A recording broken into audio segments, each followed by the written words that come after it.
Welcome to Youth Views, people. Just thought we'd review how Boris Johnson's premiership is doing right now. He's been in the job for about 6 weeks, and apparently in becoming Prime Minister, promising to deliver Brexit was going to be a doddle. Apparently his personality was going to do it all for him. He's this charming guy who was going to be able to charm absolutely everybody, charm the people in Europe and get us a brilliant deal and get us out of the EU. Well, it's proven a little bit difficult than what he earlier anticipated. Have a look at this.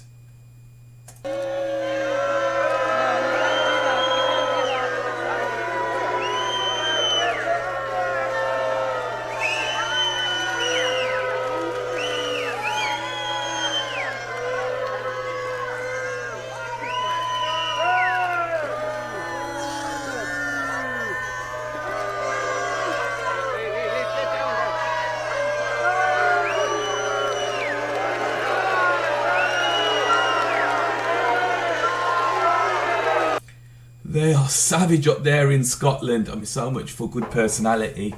Oh my God! And those were his first few days. So then, when they saw that his personality wasn't going to work, what they decided to do, alongside his brand new advisor Dominic Cummings, was to bully their way through, and that saw this news you probably heard about the last couple of weeks, the proroguing of Parliament, whereby they wanted to basically shut it down to stop any debate and stopping what Boris truly wants, which is a no-deal Brexit. There's been obviously, people been talking to people in Europe, and there's been absolutely no developments on a deal. The backstop is causing some problems, and the Europeans are not going to get rid of that backstop. So the only way Boris is going to be able to deliver Brexit is through a disastrous no-deal scenario. So as I say, him and his team attempted to bully their way through. Well, what all that did was basically galvanise all of the opposition parties who no doubt have their differences, but basically joined together and agreed that stopping no deal was good enough for them to join together and put some legislation through the House in order to stop Boris pushing his disastrous no deal on the country. So what had happened is this week has seen a number of votes that have gone against Boris and his government, and he's absolutely been destroyed by Jeremy Corbyn, the Labour Party leader, and all the other opposition parties who, as I've said, have got themselves together to basically deliver blow after blow after blow. It got so bad, it got peaked, to be honest with you, because it got so bad that around 20 odd Tory rebels basically voted with the opposition, which resulted in Boris firing them all.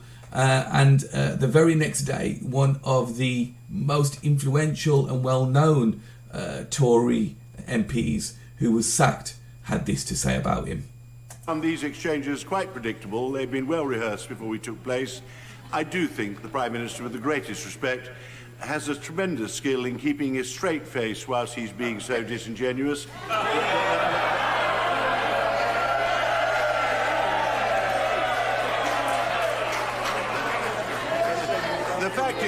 The fact is he's now desperate to have an election in order to bring this House's proceedings to an end and to have the general election clearly before October the 31st. And he's obviously going to campaign before that on the basis that he's been thwarted in getting an amazing beneficial deal for this country, which is actually being blocked by wicked continental politicians and by politicians and the MPs in the House of Commons who have no sense of the true national interest, which is to keep him in power. And it's wrong to say that the opposition to him is trying to reverse the referendum. A very large percentage of those who've been defeating him in the last 2 days are prepared to vote for Brexit. They voted for Brexit more often than he has. He caused delay in March and he caused delay in April, but we wish to do so on satisfactory and reasonable terms. We now have a bill which is the beginning of a pathway to actually give us more time for grown-up, sensible diplomatic exchanges between countries. The idea that on the European Union, they're refusing us a deal because they really think they're going to trap us in permanently is nonsense. They're desperate to get a deal, but of course they're desperate to get a deal, but not so desperate that they're going to accept terms which will cause chaos in Northern Ireland, politically and economically, and will shatter the normal rules which hold together the single market and the customs union upon which they're based. I mean, Ken's known for speaking his mind, but he went in on Boris tonight. And did you have a look? Did you see the faces of those Tory scum around him? You just couldn't make it up. Tory on Tory fire, that's what I call it. And you just seeing the front bench of the opposition as well, absolutely in agreement with him. You just couldn't make this up. Anyway, where are we? As you just heard there, that was Ken Clarke telling us exactly what our Prime Minister is trying to achieve out of an election. And he wouldn't be wrong, to be honest with you. It's not often I agree with a Tory, but he's absolutely right. Is what Boris wants to do is he wants to call a general election and try and get the people against Parliament and make the Europeans make it look like that they are the enemies and that they are not trying to give us a good deal, and really make our society a lot more divisive than it bloody already is.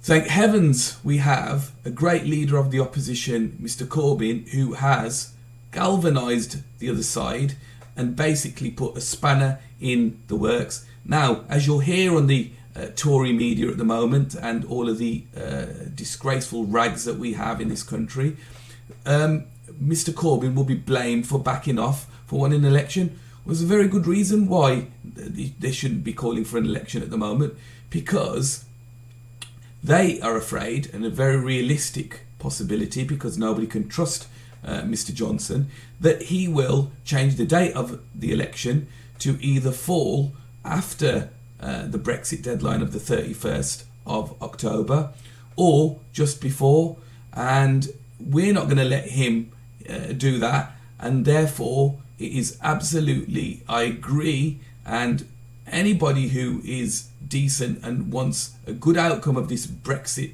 rigmarole should be agreeing that we shouldn't be having an election on the terms of Boris Johnson. My message to you, Boris, is welcome to the party. You're an epic fail, and we can't wait until you're unseated by a Labour candidate sometime soon. Good night, guys.